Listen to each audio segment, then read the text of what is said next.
طرح کے باب ہیں لیکن وہ زیادہ وضاحت کے ساتھ ہیں. ادھر جو ہے نا یہ اختصار ملحوظ رکھا ہے امام صاحب نے، اشارے ہیں، توضیح نہیں ہے، اشارے ہیں. آگے یہ 41 نمبر باب ہے ما کنتم تستترون والا. اس باب میں بھی یہ فعل، بندے کا فعل اور بندے کا کلام اور اللہ وحدہ لا شریک کے فعل اور کلام میں فرق ہی مقصود ہے کہ کلام اپنے متکلم کی صفت ہوتی ہے. اگر اللہ کلام کرے تو اللہ تعالیٰ کی صفت ہے، اگر بندہ کلام کرے تو یہ بندے کی صفت ہے. بندہ کوئی کام کرے اس کا فعل ہے، اللہ کوئی کام کرے تو اس کا فعل ہے.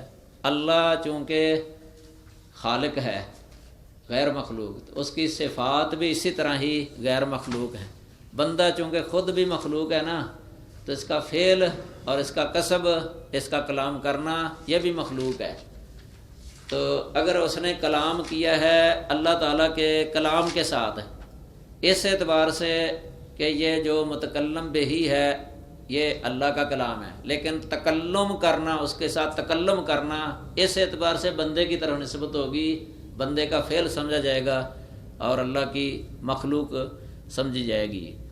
تو اگلے باب کے اندر جو ہے نا یہ 42 نمبر ہے کل یوم ہوا فی شان. اس سے یہ بیان کرنا مقصود ہے کہ اللہ کا جو کلام ہے یہ اس کی صفت ہے اور اس کی مشیت کے ساتھ اس کا تعلق ہے. جب چاہے، جیسے چاہے، جس سے چاہے وہ کلام کر لیتا ہے اور اپنے کلام کو جب چاہے جس پر چاہے نازل کر دیتا ہے، اور ہر شے پر وہ قادر ہے، ماضی میں بھی، اب بھی، آئندہ بھی، ہر وقت. یہ کلام مثلاً یہ نہیں کہا جائے گا کہ اللہ نے جو پہلے کلام کیا ہے کسی کے ساتھ، ایک کلام بعد میں کیا ہے مثلاً، تو بعد والا جو ہے نا وہ حادث ہے اس معنی میں کہ وہ مخلوق ہو گیا. جس طرح معتزلہ کہتے تھے نا یہ حادث کو مخلوق ہونا لازم ہے، بلکہ جو بعد میں کیا ہے نا اس کو جدید کہا جائے گا کہ یہ جدید ہے، اور پہلا جو کیا تھا اس کو اس کے مقابلہ میں قدیم کہا جائے گا، یا اول کہا جائے گا کہ وہ پہلے ہے، یا سابق کہا جائے گا کہ وہ سابق یعنی پہلے ہے. اور اس کو مخلوق نہیں کہا جائے گا کہ جو بعد میں کیا ہے، کیونکہ اس اعتبار سے یہ صفت فعلی ہے نا، مشیت کے تحت ہے. تو اللہ کا جو حدث ہے، حدث بمعنی احداث، یہ اسم مصدر ہے، احداث مصدر سے یعنی تجرید کے بعد زوائد کو حذف کیا گیا ہے نا، جس طرح آن ہوتا ہے اعانت سے. تو یہ احداث جو ہے نا اللہ تعالیٰ کا اس طرح کہ آج کسی کے ساتھ، کل کسی کے ساتھ، پرسوں کسی کے ساتھ، یہ جو کلام کرنا یہ سب حدث، یہ مخلوق نہیں ہے، یہ اللہ کی صفت ہی رہتی ہے، چونکہ یہ اللہ کی مشیت کے اعتبار سے ہے.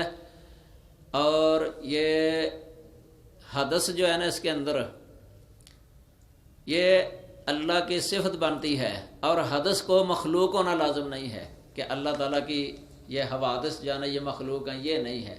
یہ انواع کے اعتبار سے قدیم ہی ہیں اور آحاد کے اعتبار سے یہ حدث ہے یا احداث ہے اس کے اندر. تو اللہ کا احداث چونکہ اللہ کی صفت ہے وہ غیر مخلوق ہے، اس سے مخلوق ہونا نہیں نکلتا. معتزلہ وغیرہ اسی طرح کہہ دیتے تھے نا، چونکہ یہ احداث ہے تو احداث یہ تو مخلوق ہو گیا. حادث اللہ تعالیٰ محل حوادث لازم آ گیا اللہ تعالیٰ کا. پھر پہلے میں نے بتایا تھا نا کہ جب محل حوادث جو ہوتا ہے وہ خود حادث ہوتا ہے، جو خود حادث ہوتا ہے وہ پھر مخلوق ہوتا ہے. کہتے ہیں یہ باطل ہے، تو باطل لازم آ گیا تو انہوں نے اللہ تعالیٰ کی جو صفت ہے نا اس کی ہی نفی کر دی. امام بخاری رحمہ اللہ نے یہ بتانے کی کوشش کی ہے ان بابوں کے اندر کہ اللہ کا جو حدث ہے نا اس کو مخلوق کے حدث پر قیاس نہیں کیا جا سکتا. مخلوق کا حدث مخلوق ہے، اللہ کا حدث جو ہے نا احداث یعنی یہ غیر مخلوق ہے، یہ اللہ کی صفت ہی رہتی ہے. چونکہ اللہ کی مثل نہیں ہے کوئی بھی، اسی طرح اللہ کی صفت کی مثل بھی کوئی نہیں ہے. تو یہ متکلمین ہے نا وہ یہ کہتے تھے کہ اللہ قدیم ہی سے متکلم ہے اور اس کا کلام بھی نفسی ہے، اور قدیم سے ہی اللہ تعالیٰ نے جو اپنے متکلم ہے نا قدیم ہی سے، تو اس کے کلام کا تعلق جو ہے نا یہ حادث ہے، وہ تعلق کے حادث کے قائل ہے۔ بیضاوی کے اندر لکھا ہوا ہے یہ تعلق حادث ہے، لیکن اہل سنہ وہ اللہ تعالیٰ کے کلام، وہ ان کا یہ عقیدہ کہ اللہ کلام کرتا ہے، کلام لفظی ہے اللہ تعالیٰ کا، اور یہ تکلم جو اللہ تعالیٰ کا ہے نا کبھی کسی کے ساتھ کبھی کسی کے ساتھ، جو یہ باب باندھے ہوئے ہیں زیادہ تر، تو یہ سے مخلوق ہونا لازم نہیں آتا، یہ اللہ کی صفت ہونا ہی لازم ہے، یہ اس حد تک کہ محدود ہے، تو اللہ تعالیٰ کی صفت ہے یہ۔ آگے اگلا باب ہے لا تحرک بہ لسانک، یہ 43 نمبر باب، اس میں بھی بندے کے فعل اور رب کے فعل کے درمیان فرق کرنا ہی مقصود ہے، کہ وہی جو ہے نا مثلا اس کے ساتھ جو زبان حرکت کرتی ہے بندے کی، نبی صلی اللہ علیہ وسلم کی زبان حرکت کرتی تھی نا، تو یہ آپ کی زبان کا حرکت کرنا، آپ کے ہونٹوں کا حرکت کرنا، یہ نبی صلی اللہ علیہ وسلم کا فعل ہے، یہ مخلوق ہے اللہ تعالیٰ کی، لیکن متحرک بہ ہی جو ہے نا وہ ہے وہی، وہ اللہ کی صفت ہے۔ اسی طرح کئی اور الفاظ اس میں آ جاتے ہیں، مثلا قرآن کو حفظ کرنا، یہ بندے قاری کا حافظ کا فعل ہے نا، لیکن محفوظ بہ ہی یہ اللہ کا کلام ہے۔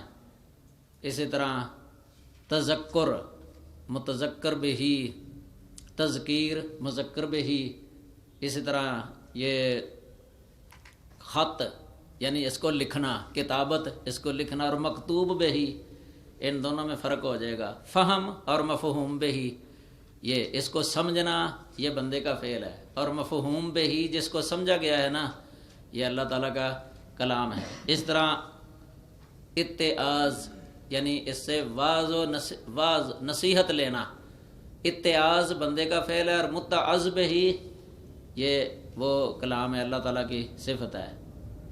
خط مخطوط بہ ہی، سطر اور مستور بہ ہی، یہ کئی الفاظ بن سکتے ہیں۔ اسی طرح یہ تحرک زبان کا حرکت کرنا، ہونٹوں کا حرکت کرنا، اور ایک متحرک بہ ہی، ان میں فرق ہو جائے گا، یعنی اسم فاعل اسم مفعول اور مصدر میں فرق ہے، یکساں نہیں ہے، یہ برابر نہ۔ اسی طرح سیاہی یہ بھی مخلوق ہے، اور کاغذ ورقہ یہ مخلوق ہے، لیکن اس کے اندر جو شے لکھی ہوئی ہے نا، جس کے ساتھ اللہ نے تکلم کیا ہے وہ اللہ کا کلام ہے، اس کو ہم مخلوق نہیں کہیں گے۔ اسی سے کہا جاتا ہے فلان ردی القراءت، فلان حسن القراءت۔ یہ ردی القراءت کس لیے کہا ہے؟ یہ قراءت کے اعتبار سے کہا ہے، نہ کہ مقروب ہی کے اعتبار سے۔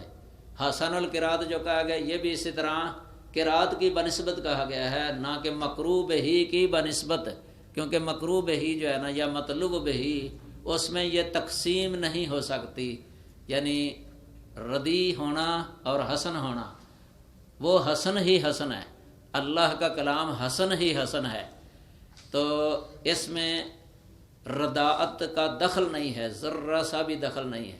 لیکن قراءت جو کرنے والا قراءت کرتا ہے نا، قراءت کی یہ صفت ہو سکتی ہے کہ اس کی قراءت اچھی ہے، اس کی قراءت اچھی نہیں ہے، ادھر کہہ سکتے ہیں۔ یہ بھی امام صاحب نے فرق کے لیے بیان کیا ہے۔ آگے جو ہے نا یہ باب ہے 44 نمبر، اس میں اسروا قولکم او اجہروا بہ، اس میں بھی تقریباً یہی بات ہے کہ اگر بندہ کسی قول کو سری طور پر کرتا ہے نا، اصرار، یہ اصرار بندے کا فعل ہے۔ اگر قرآن سری پڑھا ہے، اس نے سری قرات کی ہے، تو اصرار یہ بندے کا فعل ہوگا، لیکن جس کی قرات کی ہے نا وہ اللہ کی صفت ہی ہے۔ اسی طرح جہر یہ بندے کا فعل ہے، جہر، اور جس کو جہر کیا گیا ہے نا وہ اللہ کا کلام ہے، وہ کلام اللہ کا ہے۔ اسی طرح تخافت، جہر، اسرار، تخافت، تصار، اس طرح تغنی بالقرآن، یہ بھی باب کے اندر بیان کیا تغنی، تو یہ تغنی جو ہے نا یہ بندے کا فعل ہے، یہ متغنی بہ وہ اللہ کا کلام ہے، یہ فرق ہو گیا۔ تو اس طرح فرق ہو جاتا ہے یہ، یعنی اس میں تلاوت العباد، بندوں کی تلاوت، اور مکروہ بہ، ان دونوں کے درمیان فرق کرنا مقصود ہے۔ جو لوگ فرق نہیں کرتے نا ان کا رد کیا گیا ہے اس کے اندر۔ اگلے باب 45 نمبر باب ہے، یہ باب قول نبی صلی اللہ علیہ وسلم رجل آتاہ اللہ القرآن۔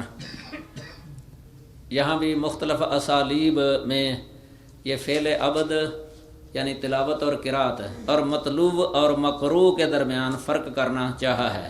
تلاوت مہارت اور حفظ اور جودہ کا معنی اچھی قرات والا ہونا، اچھا ہونا قرات کے اندر، اچھی تلاوت کرنا۔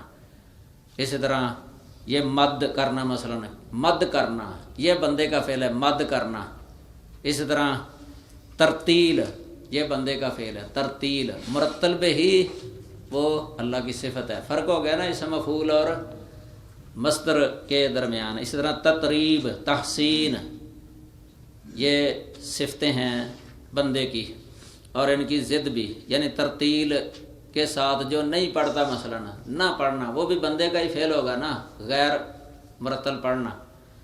اسی طرح ترجیح، قرآن کی تلاوت کے اندر ترجیح یا رفع صوت یا مد صوت، یہ سب یہ بندے کے افعال ہیں، یہ بندے کی صفات ہیں۔ تو اسی لیے کہا جاتا ہے کہ افعال القاری مخلوقتن، یعنی قاری کے افعال یہ سب جو ہے نا مخلوق ہیں۔ تفسیر القرآن مثلا قرآن کی تفسیر، یہ تفسیر اس کا فعل ہے، لیکن جو مفسر بہی ہے نا قرآن وہ اللہ کی صفت ہے، تفسیر اس کا فعل ہے، مفسر کا فعل ہے۔ اس طرح تفہیم جو سمجھاتا ہے یا تبلیغ ہے، مثلا ایضاح وضاحت کرنا، اس طرح اس کا ترجمہ کرنا، ایک ترجمہ کرنا ہے، ایک ہے مترجم بہی کہ جس کا ترجمہ کیا گیا ہے، ان دونوں میں فرق ہو گیا۔ اسی طرح مثلا احسن ہونا، ازین ہونا، احلا ہونا، یعنی زیادہ حلاوت والا، کہ اس کی یہ حلاوت زیادہ ہے، اس کے اندر چاشنی، یا اسوت ہونا، ارتل ہونا، اعلیٰ ہونا، الہن ہونا۔ الہن اس مطلب کسی سے کوئی خطا وغیرہ ہو جاتی ہے نا کبھی، لہن، اخف، اغض، اخشا وغیرہ، یہ سب یہ بندے کے افعال میں سے ہے، یہ قاریوں کے افعال میں سے ہے۔ لیکن یہ تو مختلف ہو گئے، لیکن قرآن مختلف نہیں ہوتا، قرآن ایک ہی ہے، قرآن ایک ہی ہے۔ اس طرح اگلا 53 نمبر باب ہے، فقرؤ ما تیسر منہ۔ اس میں بھی اللہ تعالیٰ نے قرات کی نسبت بندے کی طرف کی ہے۔ اس طرح اس کے اندر یہ بھی بتایا گیا کہ فعل جو ہے نا، جس طرح نماز پڑھتا ہے ایک بندہ، تو نماز پڑھنا یہ فعل ہے، فعل۔ اور نماز کے اندر جو قرات ہوتی ہے، سورۃ الفاتحہ پڑھی جاتی ہے، دوسری صورتیں پڑھی جاتی ہیں، یہ پڑھنا اس کی نسبت بندے کی طرف ہوگی کہ یہ بندے کا عمل ہے، بے اعتبار عمل بندے کی طرف نسبت ہوتی ہے۔ اور عمل یہ مخلوق ہے، عمل اللہ کی مخلوق ہے، فعل اس کا ہے، مخلوق اللہ کی ہے۔ اور جو معمول بہی ہے، یعنی جس کے ساتھ عمل کیا ہے نا وہ اللہ کا کلام، وہ اس کا فعل نہیں ہے، وہ اللہ کی صفت ہے۔ اس طرح یہ فرق ہو جائے گا۔ تو اسی طرح اللہ تعالیٰ نے یہ لفظ جو بولا ما تیسر منہ، جو میسر ہو اس سے، اور یہ بھی آتا ہے وَلَقَدْ يَسَّرْنَا الْقُرْآنَ لِلذِّكْرِ، یہ تیسیر آسان کرنا، یہ اللہ کی صفت ہے، آسان کرنا۔ قرآن بھی اللہ کی صفت ہے، اور اللہ کا اس کو آسان کرنا یہ بھی اللہ کی صفت ہے، اس کی نسبت اللہ کی طرف ہوگی۔ اس کی طرف نسبت بندے کی طرف نہیں کریں گے۔ اللہ نے جو آسان کیا ہے یہ اس کی صفت ہے، یہ اسی کا فعل ہوگا، اسی کی طرف نسبت ہوگی۔ تو اسی طرح اس کے بعد والا باب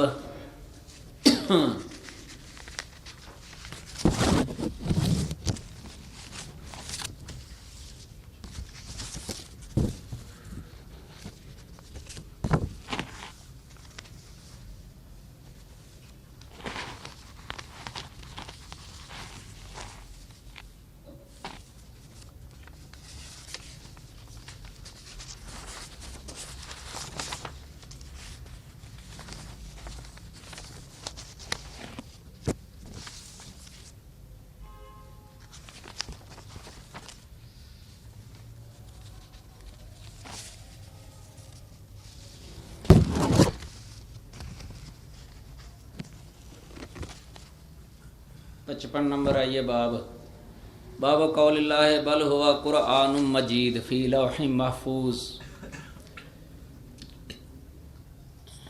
اس میں یہ بیان کیا گیا کہ قرآن کے جو الفاظ ہیں یہ اللہ کا کلام ہے، اور کلام اللہ اور کلام العباد میں ایک فرق یہ بھی ہے کہ کلام اللہ یہ محفوظ ہے،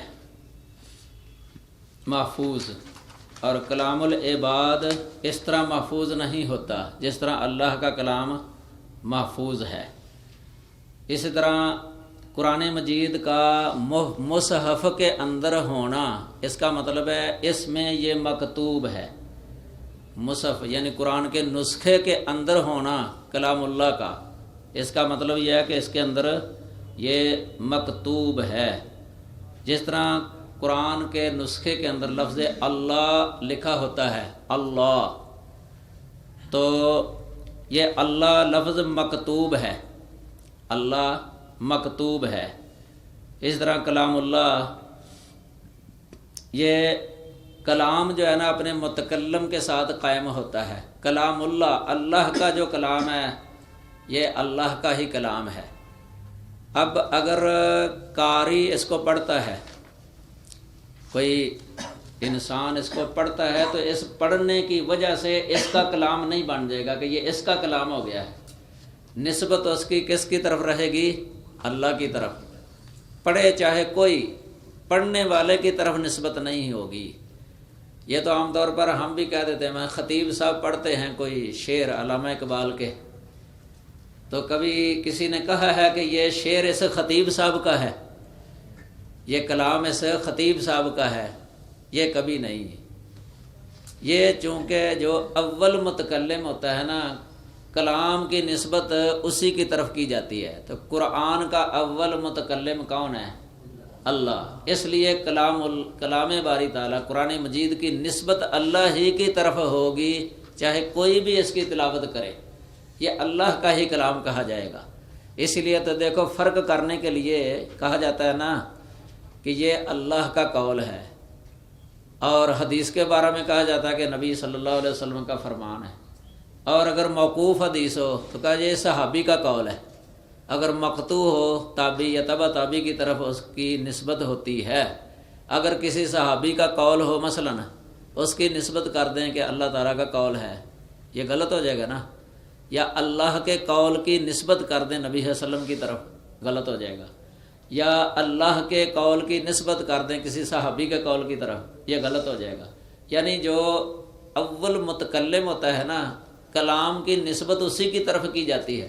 اس لیے قرآن کا اول متکلم جبرائیل بھی نہیں ہے، تو جبرائیل کا کلام بھی نہیں کہا جائے گا، یہ اللہ کا ہی کلام کہا جائے گا، اللہ کا کلام.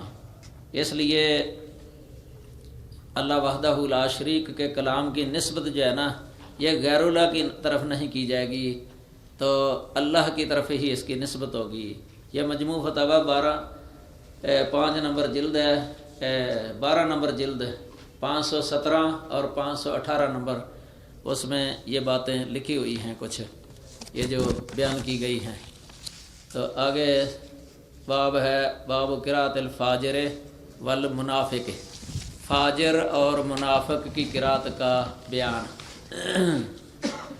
اس میں بھی یہ فرق ہی بتانا ہے کہ تلاوت اور مطلوب کے درمیان فرق ہے. تلاوت جو ہے نا یہ تالی کا فعل ہے، تلاوت کرنے والے کا فعل تلاوت، اور یہ عباد کے اعمال میں سے ہے، اور بندوں کے اعمال میں اختلاف ہو سکتا ہے. اس لیے بندے جب تلاوت کرتے ہیں نا تو ان کی تلاوت میں اختلاف ہو سکتا ہے، فرق ہو سکتا ہے.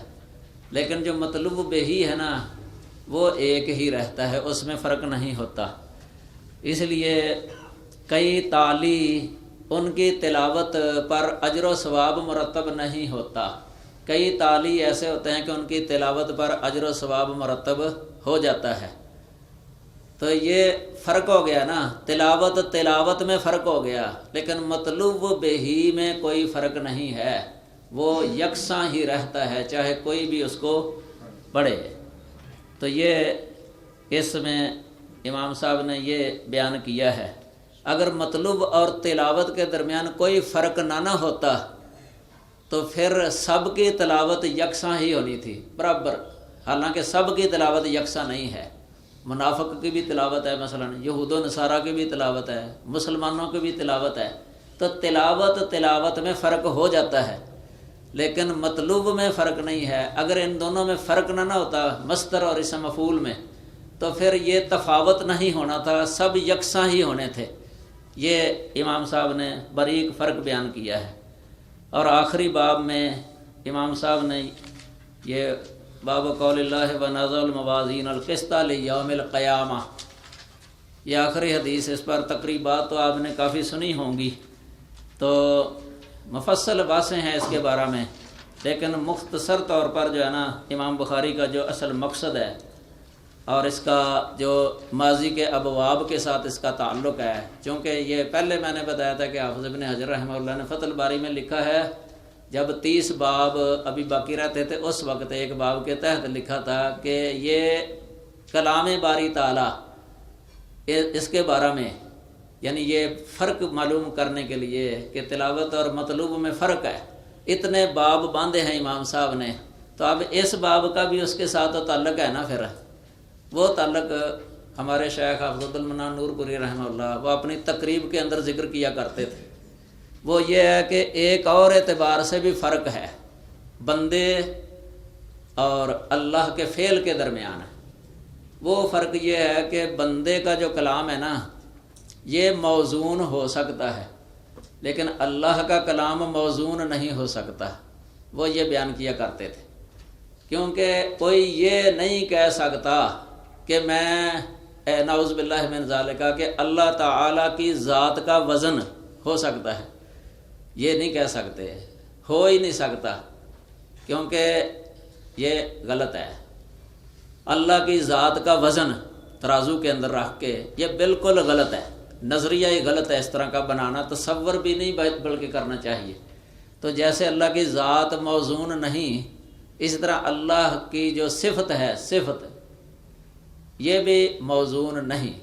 تو ادھر پھر یہ جو آتا ہے نا وَنَضَعُ الْمَوَازِينَ الْقِسْطَ لِيَوْمِ الْقِيَامَةِ، اور آگے جو حدیث ذکر کی ہے باب کے اندر بیان کیا نہ اعمال بنی آدم وَأَقْوَالَهُمْ تُوزَنُ، یہ جو کہا گیا ہے یہ پھر کس لیے کہا گیا ہے کہ بندہ جو ہے نا وہ تو تلاوت بھی کرتا ہے، تو یہ بھی اس کا عمل ہے، تو پھر اس کا وزن یہ کس چیز کا وزن ہے؟ امام بخاری یہ بتانا چاہتے ہیں کہ یہ جو وزن ہے نا یہ مخلوق شے کا ہے، چونکہ یہ ابن آدم کا جو عمل اور فعل ہے نا، یعنی تلاوت کرنا، قرات کرنا، یہ چونکہ اللہ کی مخلوق ہے تو اس کا وزن ہو سکتا ہے چونکہ یہ مخلوق ہے، لیکن جو مطلوب بے ہی ہے وہ اللہ کی صفت ہے، اس کا وزن نہیں ہو سکتا، اس کے عمل کا وزن ہو سکتا ہے۔ اس طرح بھی فرق نکل آیا ہے یہ، یعنی فعل اور اسم مفعول کے درمیان، یعنی تلاوت اور مطلوب کے درمیان، یعنی بندے کا ایک فعل ہے نا یا اس کا ایک عمل ہے، لیکن جس کے ساتھ اس نے عمل کیا ہے وہ اللہ کا کلام ہے، اس کا وزن نہیں ہے یہ، بلکہ اس کے عمل کرنے کا وزن ہے۔ نماز پڑھتا ہے، اس کے نماز پڑھنے کا وزن ہے یہ، اس کی قرات کرنے کا وزن ہے یہ۔ کسی نے ایک دفعہ امام احمد بن حنبل رحمہ اللہ کے سامنے یہ حدیث پڑھی معتزلی نے، جس میں آتا ہے نا کہ سورۃ بقرہ اور آل عمران آئیں گی کأنہما غمامتان، گویا کہ وہ بادل ہیں، سائبان ہیں، اور غیایتان، یہ بندے اپنے پڑھنے والے کے لیے سفارش کریں گی، تو یہ تو پھر مخلوق ہو گیا، سائبان بادل، سورۃ آل عمران اور بقرہ، تم کہتے ہو یہ اللہ کی صفت ہے غیر مخلوق، تو بادل تو مخلوق ہے۔ امام احمد رحمہ اللہ نے فوراً جواب دیا کہ یہ جو سائبان کی شکل ہے نا یہ قرات کی شکل ہے، یعنی آل عمران اور سورۃ بقرہ کی قرات کی شکل ہے، یہ قرات یہ بندے کا عمل ہے، اس کی شکل ہے یہ، یعنی اس طرح جو ہے قرات ہے نا اس کا جو عمل ہے اس کا وزن کیا جائے گا، یہ اس باب کے اندر بیان کیا ہے۔ ضمناً تو ویسے یہ بھی سمجھ آتی ہے کہ معتزلہ کا ایک اور نظریہ رد کیا امام بخاری نے، چونکہ معتزلہ جو ہے نا وہ میزان کے بھی منکر تھے، کہتے میزان ہے ہی نہیں قیامت والے دن، میزان سے مراد پھر کیا لیتے ہیں؟ کہتے ہیں اس سے مراد جو ہے نا یہ عدل ہے، یہ عدل سے تعبیر ہے، عدل سے عبارت ہے، یعنی اللہ کا انصاف کرنا۔ کوئی ترازو نہیں ہوگا وہاں، کوئی پلڑے والا ترازو۔ پھر یہ کہتے تھے کہ یہ عمل جو ہے نا یہ تو عرض ہے، عرض کا تو وجود ہی کوئی نہیں ہوتا، تو اس کا وزن کس طرح ہوگا؟ عرض کا وزن ہو ہی نہیں سکتا، اس طرح کہتے تھے۔ اس کے پھر اہل علم نے کئی جواب دیے۔ کوئی یہ کہتا ہے کہ عمل کو شکل دے دی جائے گی، وہ شکل ترازو کے اندر رکھ دی جائے گی۔ بعض نے تو اس طرح جواب دے دیا، بعض نے اس طرح جواب دے دیا، وہ کہتے ہیں کہ صحیفے جن کے اندر عمل لکھے ہوئے ہیں یہ صحیفے ترازو کے اندر رکھ دیے جائیں گے تو وزن ہو جائے گا۔ بعض نے اور طرح بھی جوابات دیے ہیں، یہ دو مشہور ہیں، لیکن محققین علماء یہ کہتے ہیں کہ یہ بات کہنا کہ عرض کا وزن نہیں ہو سکتا یہ سرے سے غلط ہے۔ عرض کا وزن بھی ہو سکتا ہے۔ ایک تو ہے اولاً ان اللہ علی کل شیء قدیر، اور دنیا کے اندر جدید آلات ایسے آ چکے ہیں جن کی وجہ سے آراز کا وزن ہو جاتا ہے، آراز کی مقدار معلوم ہو جاتی ہے۔ مثلا بخار ہی ہے نا، تھرما میٹر سے پتہ چل جاتا ہے کہ بخار کتنا ہے، درجہ حرارت کتنا ہے، درجہ برودت کتنا ہے، روزانہ کا بتا دیتے ہیں خبروں کے اندر۔ سخت سردی ہو تو کہہ دیتے ہیں کہ اس درجے کی سردی ہے، سخت گرمی کے بارے میں بتا دیتے ہیں۔ یہ آراز ہی ہیں، تو ان کی مقدار آلات کے ذریعے معلوم ہو جاتی ہے۔ اللہ تو آلات کا محتاج نہیں ہے۔ بجلی کا پتہ چل جاتا ہے کہ بجلی کتنی خرچ ہوئی، میٹر لگا ہوتا ہے نا تو پتہ چل جاتا ہے کہ بجلی کتنی خرچ ہوئی ہے، مقدار معلوم ہو جاتی ہے، کتنے یونٹ جل گئے ہیں۔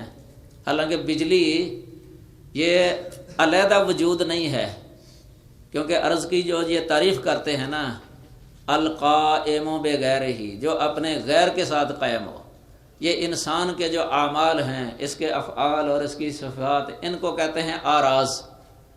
آراز پھر کہتے ہیں کہ آراز کا علیحدہ وجود نہیں ہوتا، یہ تو جوہر کے ساتھ قائم ہوتی ہے، جثے والی چیزوں کے ساتھ، تو اس کا وزن کیسے ہو سکتا ہے؟ تو یہ ان کی سرے سے بات ہی غلط ہے۔ اگر یہ بات بھی مان لی جائے نا کہ صحیفوں کے اندر صحیفے رکھ دیے جائیں گے تو یہ صحیفے کا وزن نہیں ہے، یہ بھی یاد رکھیں۔ صحیفے کے اندر جو نیکی لکھی ہوئی ہے نا اس نیکی کا ہی وزن ہے، یہ صحیفے کا وزن نہیں ہے۔ یہ بطاقہ، حدیث البطاقہ ترمذی کے اندر مشہور ہے کہ جس کا بطاقہ جو ہے نا وہ رکھ دیا جائے گا، لا الہ الا اللہ اس میں لکھا ہوگا، تو اس کا وزن یہ زیادہ ہو جائے گا، اور ایک طرف اس کے رجسٹر رکھے ہوئے ہیں، سجلات، وہ حد نگاہ تک گناہوں سے بھرے پڑے ہیں، ایک طرف وہ رکھے ہوئے ہیں، اور بطاقہ لا الہ الا اللہ والا صحیفہ یہ نیچے ہو گیا، اور جو دوسرے بڑے بڑے رجسٹروں والا پلڑا ہے وہ اوپر اٹھ گیا۔ تو یہ لا الہ الا اللہ پڑھنے کا وزن ہے یہ، کیونکہ لا الہ الا اللہ اللہ کا کلام ہے، اور جس شخص نے خلوص کے ساتھ پڑھا ہے، توبہ خالص کر کے پڑھ لیا، کیونکہ اللہ تعالیٰ بندے کی توبہ قبول کر لیتا ہے، جو پکی سچی توبہ کر کے لا الہ الا اللہ پڑھ کے اسلام کے اندر داخل ہو جاتا ہے نا، اس کے بعد اس کو موت آ جاتی ہے تو اس کی زندگی بھر کے تمام رجسٹر جو ہے نا گناہوں کے، وہ اس خلوص کے ساتھ پڑے ہوئے کلمے کے آگے بے وزن ہی ہو جاتے ہیں۔ یہ ان کا وزن بھاری، کیونکہ خلوص کے ساتھ یہ کلمہ پڑھا گیا۔ اور اگر کسی نے منافقانہ چال پہ پڑھا ہے کلمہ، خلوص نہیں ہے، اس کے پڑھنے کا ذرا بھی وزن نہیں ہوا، حالانکہ لا الہ الا اللہ ہے، لیکن اس کا پڑھنے کا یہ وزن ہونا تھا نا، تو یہ چونکہ خلوص کے ساتھ نہیں ہے تو یہ ہلکے کا ہلکا ہی رہا، حالانکہ کاغذ وہی ہے جس میں لکھا ہوا ہے، اس کا کاغذ بھی وہی، اس کا کاغذ بھی اسی طرح کا ہے، صحیفے فرشتوں کے ہاتھوں میں جو ہیں۔ تو اصل میں وزن جو ہے نا یہ نیکی کا ہے، نیکی کا وزن، نیکی یہ بندے کا فعل ہے، یہ اللہ کی مخلوق ہے، تو اللہ کی مخلوق کا یہ وزن ہے، یہ نیکی کا وزن. تو یہ ہے اصل. تو معتزلہ کا اس طرح کا نظریہ یہ باطل ہے، صحیح نہیں ہے، جو کہتے ہیں کہ عمل کا وزن نہیں ہو سکتا. عمل کا وزن بھی ہو سکتا ہے. اللہ تعالیٰ تو ہر شے پہ کمال قدرت رکھنے والا ہے، وہ جو چاہے کر سکتا ہے، جب چاہے جیسے چاہے، کیونکہ مطلق ہے علی کل شیء قدیر، بغیر کسی مشروط کے. تو شعراء اور یہ ادباء کے ہاں کلام کا موزون ہونا جو ہے یہ تو قابل مدح ہے. تو اگر یہ اللہ سبحانہ تعالیٰ کے لیے وہ موزون ہونا جو ہے نا مانوی ہے، مانوی، یہ حصی ہے. ادھر فرق ہے دونوں میں. اللہ تعالیٰ کی کلام سب سے زیادہ وزنی مانوی طور پر، مانوی طور پر جس کلام کی صفات ہونا زیادہ، صداقت ہو، حقانیت ہو، موقع کے عین مطابق ہو، برحق ہو، اسی طرح کہتے ہیں کہ یہ کلام بہت موزون ہے. اس کا مطلب ہے کہ بہت مناسب ہے، یہ بڑا وزنی، یہ بات بڑی وزنی ہے. اس وزن سے مراد مانوی وزن ہوتا ہے، مانوی. اور ادھر یہ جو وزن ہے نا یہ حصی ہے، حصی، مقداری، جس کو مقدار کے ساتھ جس کا تعلق ہوتا ہے. یہ دونوں میں فرق ہے. تو یہ بنی آدم کے اعمال اور ان کے اقوال، ان کو مخلوق سمجھنا چاہیے. اس میں قرات بھی آ جاتی ہے، عمل کے اندر، قول کے اندر قرات، یہ بھی مخلوق ہے اللہ تعالیٰ کی. اس طرح ذکر اللہ، اس کا ذکر کرنا، یہ اس کا فعل ہے نا، تو وہ مخلوق ہے. اس میں پھر لا الہ الا اللہ کہنا یہ بھی آ گیا. سبحان اللہ و بحمدہ، سبحان اللہ العظیم کہنا یہ بھی آ گیا ہے. یہ حدیث کے اندر لفظ موجود ہیں، خفیفتان فی المیزان، میزان میں خفیف ہیں. اس سے پتہ چلا کہ میزان کے اندر ان کا وزن کیا جائے گا. ثقیلتان فی المیزان میں صحو ہو گیا ہے، عافان اللہ عنا. یہ لفظ ہے ثقیلتان فی المیزان، یعنی زبان میزان میں ثقیل ہیں، یہ وزنی ہیں. تو یہ باب کے ساتھ مناسبت ہو گئی ہے، اس لفظ کے ساتھ باب کے ساتھ مناسبت ہو گئی ہے. تو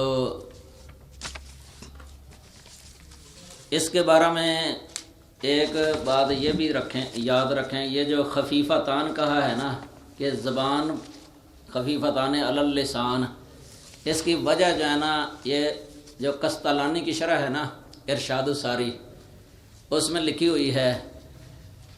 یہ ان کے اندر جو ہے نا جو حروف اکٹھے ہوئے ہیں، ان کلمات کے اندر جو حروف اکٹھے ہوئے ہیں، یہ ایسے حروف ہیں کہ ان کے اندر لین اور سہولت والا وصف زیادہ پایا جاتا ہے. لین اور سہولت والا، یعنی ان کے ادائیگی کے اندر جو ہے نا لین ہی لین ہے، سہولت ہی سہولت ہے. یہ ثقل کا سبب بننے والے حروف اس کے اندر جمع نہیں ہوئے، آسانی سے ادائیگی ہو جاتی ہے. اور نطق میں بھی جس طرح انسان آسانی سے ان کا نطق کر سکتا ہے نا، یہ ایسے حروف ہیں ان کے اندر کہ آسانی سے ان کا نطق جو ہے نا ہو جاتا ہے. اور اس کی وجہ یہ ہے کہ ان کے اندر حروف شدیدہ میں سے کوئی حرف آیا ہی نہیں ہے.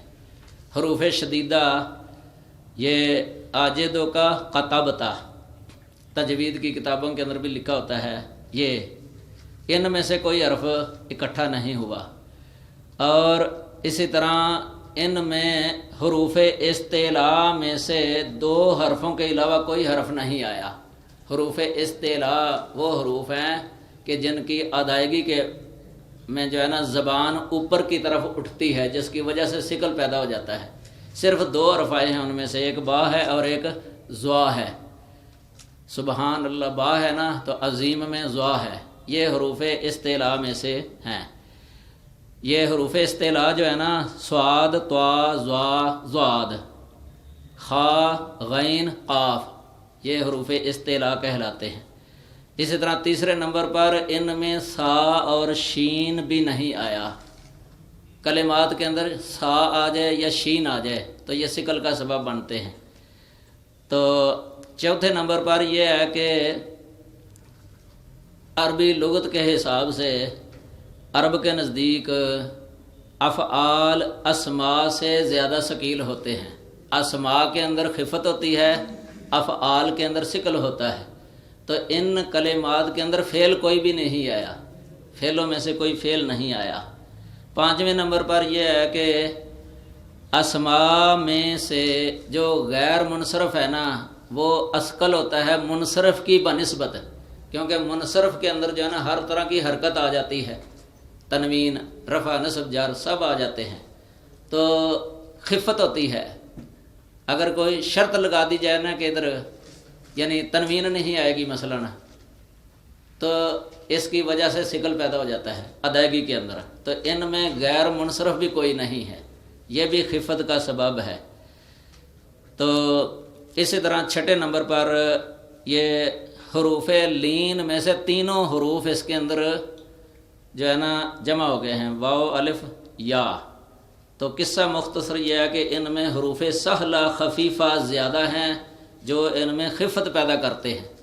یہ جو صحیح بخاری کا نسخہ ہے نا درسی، یہ اس میں جلد نمبر 2 998 صفحے پر یہ حاشیہ نمبر 10 اس میں یہ تفصیل لکھی ہوئی ہے، حاشیہ نمبر 10. تو یہ ہے خفیفتان علی اللسان، یعنی زبان پر بڑے خفیف ہیں، ہلکے ہیں. باقی اور بھی کافی تفصیلات ہیں ان کے بارے میں. پورا درس ہمارے شیخ حافظ المنان نور پوری رحمہ اللہ کا 2 درسوں کو جمع کر کے میں نے اور ادھر میرا بیٹا موجود ہے نفیس، ان دونوں نے وہ کیسٹ سے جو ہے نا لکھ کے جمع کیا تھا درس، اور یہ کئی رسالوں کے اندر چھپ چکا ہے. تقریب بخاری 2 کیسٹوں سے مخلوط کر کے جو ہے نا وہ درس بنایا، بڑا جامع ہے، پورا مفصل. تو کئی رسالوں کے اندر چھپا ہوا ہے یہ درس رحمہ اللہ تعالی. تو ہم اسی پر اکتفا کرتے ہیں. سبحانک اللہم و بحمدک، اشہد ان لا الہ الا انت، استغفرک و اتوب الیک. آخر میں یہ بات کرنا چاہتا ہوں کہ ہم نے یہ جو پڑھی ہے کتاب التوحید، سب سے پہلے اللہ تعالیٰ اس کو قبولیت سے نوازے اور ہمیں خلوص کی توفیق عطا فرمائے، ریاکاری سے بچائے اور دکھلاوے سے بچائے، شہرت کی نظر سے بچائے یا شہرت کی نیت سے بچائے، اور عجب سے بھی بچائے. اور یہ اللہ کی توفیق کے ساتھ ہی ہے، ورنہ بندے کا کوئی کمال نہیں اس کے اندر. یہ اللہ کی توفیق ہے، اللہ کی مدد ہے. دوسرے نمبر پر یہ بات کہ اگر کوئی غلطی ہو گئی ہو نا اس میں، جو صحیح بات نہیں بتائی جا سکی یا مرجو قول ہو گیا یا غلطی سے صاحب سے کوئی غلطی، اللہ تعالیٰ سے ہم معافی مانگتے ہیں. اگر بعد میں بھی پتہ چل جائے کسی کو کوئی بات کہ یہ ٹھیک نہیں تھی تو مطلب بھی کر سکتے ہیں، اور اس کو اختیار بھی نہ کریں.